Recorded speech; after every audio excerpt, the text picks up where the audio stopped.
communication, communication, communication. If you can communicate, and if you can learn from great communicators and actors who are really good at communicating, that will open doors, and it will open doors rapidly. This is very much a people business. People mention your name or something you've done, and people go, oh right, okay, that's what Tom did, okay, that ought to be okay. And that's because there's a brand that's been built, there's a sort of trust that's been built. And I think that's a mixture of soft skills. Partly it's about being curious. Clearly there's a lot of communication there. It's about being trustworthy, but also just being an interesting human being who's interested in the business.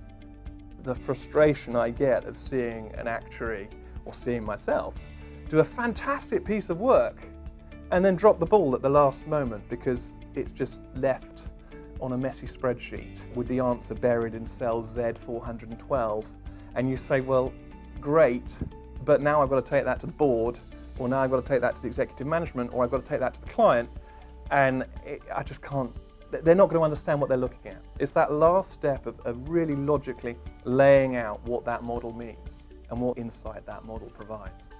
The one thing you really know is that that exact number is not going to be the final outcome. So in many ways, you have to be able to communicate how wrong your answer is going to be and why. And that's where the flavor of the number has to come across. So I believe this is a reasonable number because obviously a lot of that is about what happened in the past, but also bringing it together with a reasoned logic is absolutely critical. Another challenge, I think, I come back to that problem I often feel we have, which is finding time to think. So finding time really to find insight. It's very easy to take the data, throw it into a model, have the model spit out an answer, and then throw that back at your boss or whatever it may be. But what's the insight? Why have we done that? What question does that answer? It's a really simple thing, but if you kind of get into that habit of asking that question of every piece of work, it's hugely powerful because you suddenly realize, well, actually 90% of that hasn't really taught me anything or pointed me in, but 10% of it's really valuable. That stopping and thinking to get some insight. There's a lot of things that are in the way of you doing that. The fact that it's needed yesterday. Find a bubble within that where you can actually say, well, what is the insight? What's the professional insight here?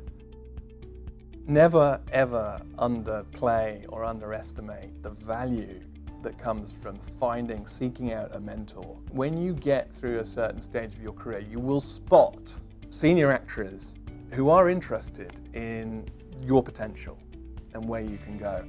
Grab hold of them because they will be, I guarantee it, really interested in guiding you, answering your questions, listening to where you want to be and helping you to open those doors. And also be quite ruthless on that as well. So not everyone's going to be a good fit for you. There will be people who think they've got lots they want to share with you and you think, oh, I'm not sure I quite clicked with, but move on. Because there are plenty of people out there who will mentor you, with whom you will click and whom you admire.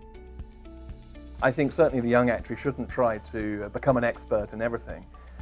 What a great opportunity though to pursue the actuarial profession, but also pursue something about which they're passionate.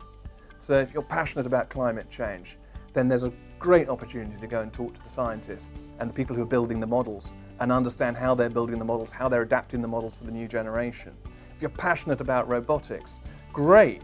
You've probably got the opportunity to go and speak to someone at Tesla and find out about the latest electric car and what that's going to do, and then maybe link that into some AI that's going to affect motor insurance premiums and liability claims in the future. So take your passion and combine it with the professional edge you have as an actuary, and that becomes a very potent combination.